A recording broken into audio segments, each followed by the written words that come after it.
Bharat Ratna doctor Babasaheb Ambedkar आणि भारताच्या संविधानाचे शिल्पकार, प्रज्ञासूर्य, युगप्रवर्तक डॉक्टर बाबासाहेबांची 134वी जयंती आहे. या जयंतीनिमित्त मी तमाम महाराष्ट्रातल्या बाबासाहेबांच्या चाहत्यांना, नागरिकांना, अनुयायांना या ठिकाणी शुभेच्छा देतो. आणि डॉक्टर बाबासाहेब आंबेडकर यांच्या 134व्या जयंतीनिमित्त मी बाबासाहेबांना देखील कोटी कोटी प्रणाम करतो, विनम्र अभिवादन करतो. खरं म्हणजे आजचा दिवस संपूर्ण महाराष्ट्रात नाही, देशभरामध्ये बाबासाहेबांच्या जयंती निमित्त बाबासाहेबांना अपेक्षित असलेले विविध उपक्रम, कार्यक्रम आयोजित केले जातात. बाबासाहेबांनी सर्वसामान्य, दलित, शोषित, पीडित, अन्यायग्रस्त यांना समाजाच्या मुख्य प्रवाहामध्ये आणण्याचं काम केलं. आणि समता, बंधुता आणि या ठिकाणी त्यांच्या जीवनामध्ये आमूलाग्र बदल घडवण्याचं देखील काम केलं. 1881 साली याच दिवशी डॉक्टर बाबासाहेब आंबेडकर यांचा जन्म या आपल्या भारतभूमीत झाला आणि 1956 साली त्यांचं महापरिनिर्वाण झालं. पण स्वतंत्र भारताच्या 75 वर्षाच्या इतिहासात एकही दिवस असा गेला नाही की बाबासाहेबांची आठवण आली नाही. आणि म्हणून बाबासाहेबांचं स्मरण सातत्याने या देशातला प्रत्येक मानव, प्रत्येक नागरिक करत असतो. कारण बाबासाहेब हा आपला एक श्वास आहे. बाबासाहेब एक आपला दीपस्तंभ आहे, ज्याला इंग्रजीत ज्याला इंग्रजीमध्ये गायडिंग लाईट म्हणतात, ध्रुवतारा. आणि असा समतेचा संदेश देणारे बाबासाहेब जर बाबासाहेब आपल्या या देशाला ज्यांनी सर्वोत्तम घटना दिली, अनेक देशांच्या घटनेचा अभ्यास करून सर्वोत्कृष्ट घटना बाबासाहेबांनी लिहिली. अगदी शेवटच्या माणसापर्यंत न्याय पोचला पाहिजे, त्याला न्याय मिळाला पाहिजे, ही भावना त्यांनी मनामध्ये ठेवली. आणि म्हणून मी एवढंच सांगतो, भीम जैसा सूरज अगर निकला ना होता, भीम जैसा सूरज अगर निकला ना होता, हमारे जीवन में ये उजाला ना होता, मर गए होते यूं ही जुल्म सहकर, मर गए होते यूं ही जुल्म सहकर, अगर हमें भीम जैसा रखवाला मिला ना होता. बरोबर. आणि खरं म्हणजे हे सगळ्यात महत्वाचं म्हणजे बाबासाहेबांनी जे केलं, फक्त आपल्या ते आता भारतरत्न नाही, विश्वरत्न झाले. कारण बाबासाहेबांनी जाचक रूढी परंपरापासून आपल्या सर्वसामान्य माणसाला मुख्य प्रवाहात आणलंच. आणि बाबासाहेब एवढे विद्वान होते की अमेरिकेतल्या कोलंबिया विद्यापीठामध्ये ज्ञानाचं प्रतीक म्हणून महामानवांचा पुतळा तिथं उभारण्यात आलाय. लंडनच्या विद्यापीठातून त्यांनी इकॉनॉमिक्समध्ये MSc आणि डॉक्टर ऑफ सायन्स ही पदवी मिळाली. आणि कोलंबियामधून त्यांना डॉक्टर ऑफ फिलॉसॉफी ही अशा अनेक पदव्या मिळाल्या. त्यामुळे भारतातला पहिला भारतीय विदेशात जाऊन शिक्षण घेतो आणि वेगवेगळ्या विविध पदव्या त्यांना मिळतात, हा खरं म्हणजे भारताचा गौरव आहे. आणि म्हणून मी एवढंच सांगतो की 75 वर्ष स्वातंत्र्याला झाली, परंतु काही लोक फक्त कुठली ती आपली कोरी लाल काय, काही लोक संविधानाची प्रत नाही रे, ती लाल कोरी लाल डायरी दाखवतात. हा, काही लोक म्हणतात संविधान खतरे में आहे, काही लोक म्हणतात संविधान बदलेगा. परंतु बाबासाहेबांचं संविधान एवढं मजबूत आहे कि जब तक सूरज चांद रहेगा बाबा साहेब का संविधान कायम बना रहेगा. आणि म्हणून फक्त बाबासाहेबांना ज्यांनी फक्त आणि फक्त, आता मी राजकीय बोलत नाही, परंतु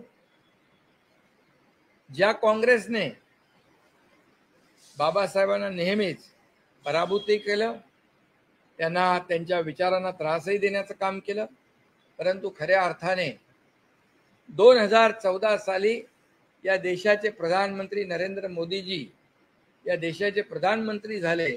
खऱ्या अर्थाने संविधान दिन साजरा होऊ लागला. तोपर्यंत संविधान संविधान संविधान म्हणून फक्त लोक गळा काढत होते. आणि आपण देखील महाराष्ट्र सरकार तालुका प्लेसला आपण संविधान भवन उभं करतोय आणि बाबासाहेबांच्या आठवणी जतन करण्याचं काम करतोय. आणि म्हणून हिंदू मिलमध्ये देखील आंतरराष्ट्रीय दर्जाचं बाबासाहेबांचं स्मारक उभं राहत आहे. जगाला हेवा वाटावं असं ते स्मारक त्या ठिकाणी उभं राहत आहे. हे देखील तमाम देशवासियांसाठी अभिमानाची बाब आहे. आणि म्हणूनच अशा या बाबासाहेबांचा आज जयंती उत्सव आहे. तमाम सर्व लोक या ठिकाणी आज त्या कार्यक्रमामध्ये उत्साहामध्ये जल्लोषामध्ये सहभागी होत आहेत. बाबासाहेब खरं म्हणजे संविधानाचे शिल्पकार आहेतच, पण ते माणुसकीचे देखील शिल्पकार आहेत. माणुसकी काय, माणसाने कसं जगावं, कसं वागावं, शिका, संघटित व्हा, संघर्ष करा, न्याय मिळवा, हे ब्रीदवाक्य बाबासाहेबांचं होतं. आणि म्हणून मी बाबासाहेबांना पुन्हा एकदा विनम्र अभिवादन करतो. आणि आमचं सरकार देखील बाबासाहेबांच्या विचारावर, छत्रपती शिवाजी महाराजांच्या आदर्शावर चालतंय.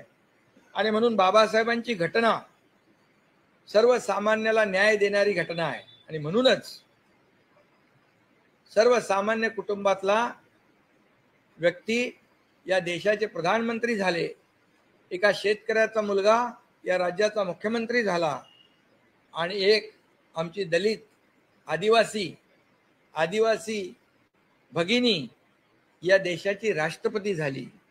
ही सगळी जादू आहे, ही किमया आहे, ही बाबासाहेबांच्या घटनेची आहे, बाबासाहेबांनी लिहिलेल्या घटनेची आहे.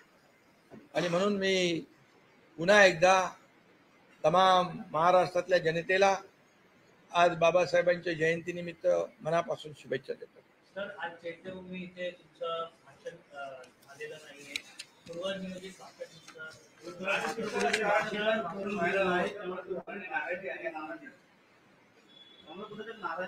कुणाची? अरे बाबासाहेबां चैत्यभूमीला जाणं, बाबासाहेबांचं दर्शन घेणं, बाबासाहेबांना विनम्र अभिवादन करणं, यापेक्षा दुसरं मोठं काय असू शकतं? त्यामुळे आज बाबासाहेबांची जयंती चैत्यभूमीला झाली साजरी, आम्ही सगळे गेलो. आता इथं तुमच्या समोर झाली, इथं वेगवेगळ्या ठिकाणी हजारो लाखो ठिकाणी या ठिकाणी बाबासाहेबांची जयंती साजरी होते. त्याच्यात सगळ्यात आनंद प्रत्येकाला आहे आणि मलाही आहे.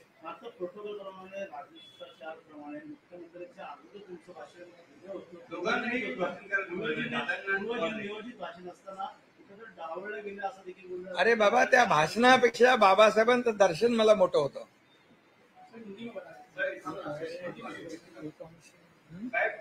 चंद्रकांत पाटील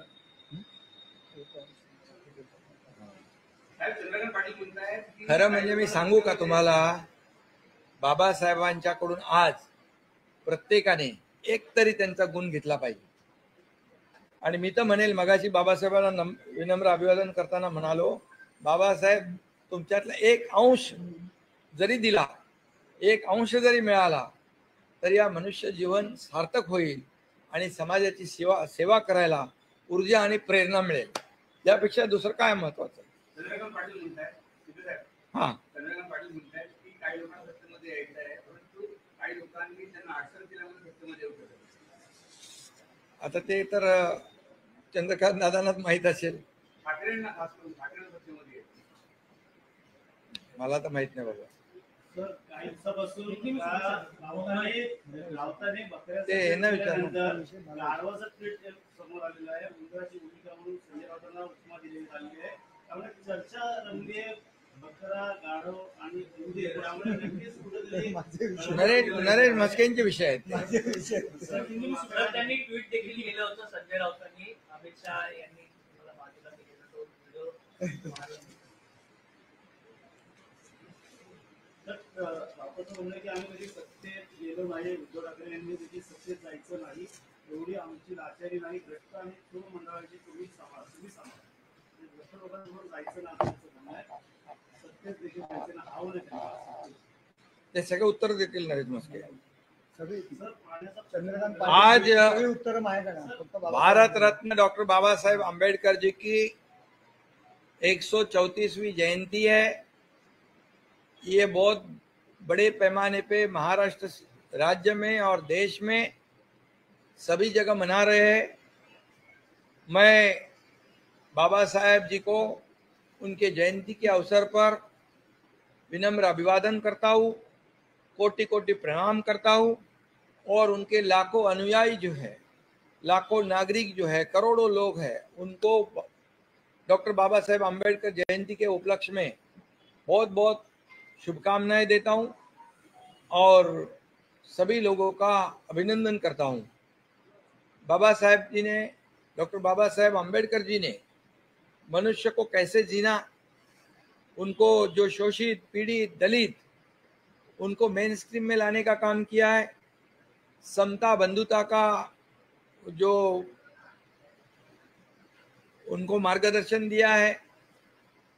और हमारी घटना जो है, कॉन्स्टिट्यूशन, जो संविधान, ये कई देशों का अभ्यास कर कर सबसे उत्तम, सर्वोत्तम ऐसा संविधान बाबा साहब जी ने लिखा है. और उनके घटना के आधार पर, संविधान के आधार पर देश का कारोबार चल रहा है. और इसीलिए एक आम आदमी भी सर्वोच्च स्थान पर जाता है. जैसे हमारे आदरणीय प्रधानमंत्री जी एक सामान्य परिवार से आए और देश के प्रधानमंत्री बन गए. एक किसान का बेटा मुख्यमंत्री बन गया. एक आदिवासी हमारी बहन राष्ट्रपति बन गई. यह सिर्फ और सिर्फ एक जादू जो है बाबा साहेब अम्बेडकर जी के संविधान की है. और इसलिए कुछ लोग संविधान खतरे में है, संविधान बदला जाएगा, फेक नैरेटिव फैलाकर वोट बटोरने की कोशिश करते हैं. अभी इतना ही मैं कहूंगा, कुछ लोग ये लाल डायरी लेके घूमते हैं, लेकिन उनको बाबा साहब के विचारों से कोई लेन देन नहीं है, संविधान से कोई लेन देन नहीं है. क्योंकि बाबा साहेब को जितना प्रताड़ित करना था वो करते थे. लेकिन मैं इतना ही कहूंगा, जब भारत के प्रधानमंत्री नरेंद्र मोदी जी देश के प्रधानमंत्री बन गए, तब से 2015 से इस देश में संविधान दिन मनाना शुरू हो गया. संविधान, बाबा साहेब का संविधान दिन मनाना शुरू हुआ. और हमारे महाराष्ट्र में भी हर तहसील में संविधान भवन बनाने का काम शुरू हुआ है. और हिंदू मिल में राष्ट्रीय स्तर का, अंतर्राष्ट्रीय स्तर का एक बहुत बड़ा बाबा साहेब का स्मारक बन रहा है, जो दुनिया देखने को आएगी। ये काम हम कर रहे हैं और कुछ लोग सिर्फ राजनीति कर रहे हैं। मैं आज राजनीति पे चर्चा नहीं करना चाहता हूँ, लेकिन मैं इतना ही कहता हूँ कि बाबा साहेब अंबेडकर जी अगर हर एक के उन्होंने घटना लिखी, उन्होंने मनुष्य को जीना सिखाया, वो तो संविधान के शिल्पकार थे ही, लेकिन मानवता के भी शिल्पकार थे वो। और इसलिए मैं ये कहूँगा, मैंने अभी भी कहा है उनके बारे में 4 पंक्तियाँ, हिंदी में भी कहता हूँ। भीम जैसा सूरज अगर निकला ना होता, भीम जैसा सूरज अगर निकला ना होता, हमारे जीवन में ये उजाला ना होता। मर गए होते यूं ही जुल्म सहकर, मर गए होते यूं ही जुल्म सहकर, अगर हमें भीम जैसा रखवाला मिला ना होता। इसलिए सभी के रखवाले जो है अब डॉक्टर बाबा साहेब अंबेडकर जी हैं। और इसलिए देश का कारोबार हो, इस राज्य का कारोबार हो, बाबा साहेब अंबेडकर जी के घटना पे चलता है और छत्रपति शिवाजी महाराज जी के आदर्शों पे चलता है। और इसीलिए आम लोगों के जीवन में बदलाव लाने के लिए लाडली बहन, लाडला भाई, लाडला किसान, सभी लोगों के लिए हमने एक योजनाएं बनाई जो बाबा साहेब खुद ही चाहते थे। और बाबा साहेब ने जब पहले उन जमाने में जो सोचा था वही तो आज कर रहे हैं। पीने की पानी की योजना हो, किसान के लिए सिंचाई की योजना हो और विकास के प्रकल्प हो, ये बाबा साहेब की सीख है। और इसलिए मैं फिर एक बार बाबा साहेब अंबेडकर जी को विनम्र अभिवादन करता हूँ, कोटि कोटि प्रणाम करता हूँ और सभी लोगों को मैं बाबा साहेब अंबेडकर जी के जयंती के अवसर पर शुभकामनाएं देता हूँ। जगह जगह पे वक्त को लेकर विरोध कर रहे हैं। आपके अल्पसंख्यक डिपार्टमेंट के माध्यम से लोगों को पढ़ने के लिए जो है निधि दी गई करोड़ रुपए की, कहीं उसको जो है सैंक्शन किया जाए। वक्फ बोर्ड जो बिल लाया गया उसका बारीकी से अगर अध्ययन करे तो कुछ मुट्ठी भर लोगों के हाथ में लाखों करोड़ों एकड़ जमीन थी, लाखों करोड़ों रुपया की प्रॉपर्टी उनके मुट्ठी भर लोगों के हाथ में थी। अब वो मुट्ठी खुल जाएगी और उसका फायदा जो है आम मुस्लिम समाज की बहनें हैं, भाई हैं, बच्चे हैं, विद्यार्थी हैं, उनको मिलेगा। स्कूल होंगे, कॉलेज होंगे, अस्पताल होंगे, सब लोगों को उसका फायदा मिलेगा। और इसलिए ये गरीब तबके के मुसलमान जो है, जो मिडिल क्लास मुस्लिम है, उन्होंने सही तरीके से इसका अध्ययन करना चाहिए। सदन में गृह मंत्री अमित भाई शाह जी ने भी इसका पूरा खुलासा किया है कि ये वक्फ बोर्ड बिल क्या है। वो किसी भी समाज और धर्म में हस्तक्षेप करने वाला नहीं, बल्कि उनको न्याय दिलाने वाला है, उनको समाज के मेन स्ट्रीम में लाने वाला है। और इसीलिए इसका बारीकी से अध्ययन करना आवश्यक है। चलो अभी चलो बाद में चलो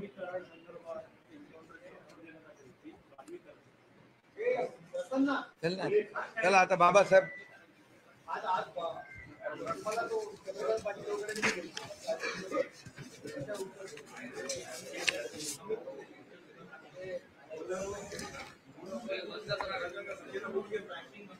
नरेश मस्के विचार